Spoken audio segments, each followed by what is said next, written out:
Hey everyone, welcome to 5e. Whoops. Difference of squares, not different of squares. Typo, my fault.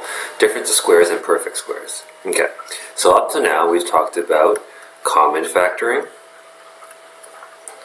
2, simple factoring, 3, complex factoring, which involves grouping, and then 4, so common, simple, complex factoring. Now we're going to talk about some special types of factoring, difference of squares and perfect squares. So just as a reminder, or recall, expand the following. So if I were to expand this, x times x is x squared, x times plus 3x, and then negative 3 times, negative 3 times x is negative 3x, negative 3 times 3 is negative 9. If I were to simplify this, plus x minus 3x is 0, right?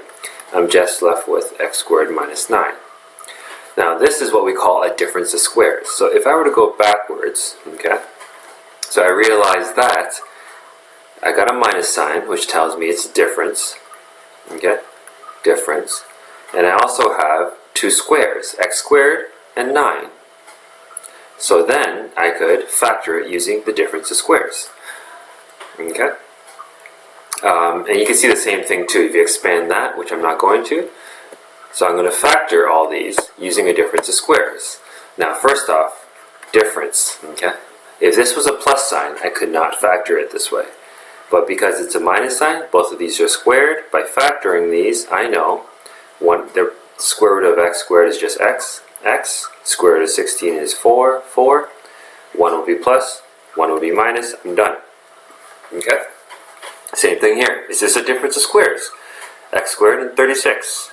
Yes, x squared, square root of x squared is x, square root of 36 is just 6. So I will have square root of x squared is just x, square root of 36 is 6, and 6. One's a plus, one's a minus, I'm finished. Over here, same thing. What's the square root of 4x squared? So I've got to be careful here. Square root of 4x squared is 2x, right? You got to square root both of them. 2x squared, okay? Which means I will have a 2x here and a 2x here. Square root of 64 is 8. 8, one's a plus, one's a minus. Done. Okay? Difference of squares. Now let's look at perfect squares. Okay, to factor perfect squares, let's recall what happens when we square the exact same thing. Well, x times x is x squared, x times 5 is plus 5x, 5 times x is plus 5x, 5 times 5 is 25. Okay? Simplify this. 5x plus 5x is plus 10x plus 25. Okay? And what do I notice about this perfect square? Well, the fact that, let me just change the color. What's the square root of 5? Or 25? 5. What's the square root of 1? 1. What is 1 times 5? 1 times 5 is 10. 1 times 5 is 5. Now how does this 5 relate to the 10? It doubles, okay? So to check if it's a perfect square, you just need to take a look at this and ask yourself, okay, what's the square root of 64? 8. What's the square root of 1? 1. What's 1 times 8? 8. And then what's 8 times 2? 16. So is it a perfect square? Yes. Which means I know that both of them will be the same. Okay. And in fact, you got to make sure you copy the sign down. Negative, negative. So it would be x minus whatever square root of 8 is. Square root of 64 is. X minus 8 times x minus 8. And you're done. Okay. Or you can even write it as x minus 8 squared.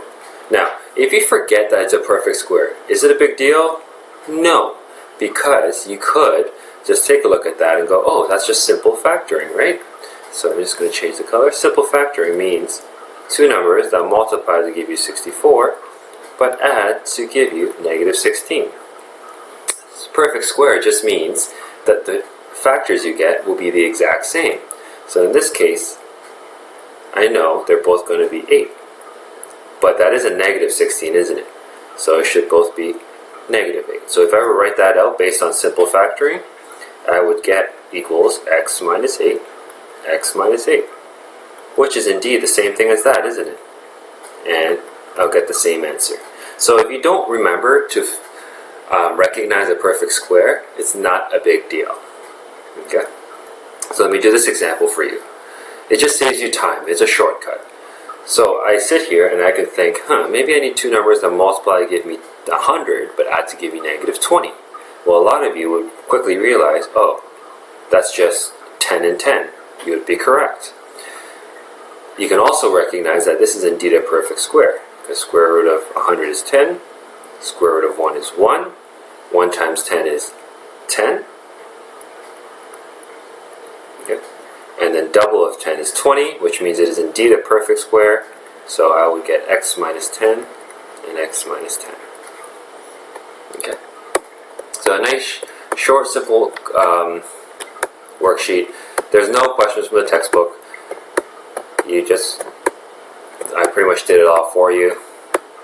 But it's just special types of factoring.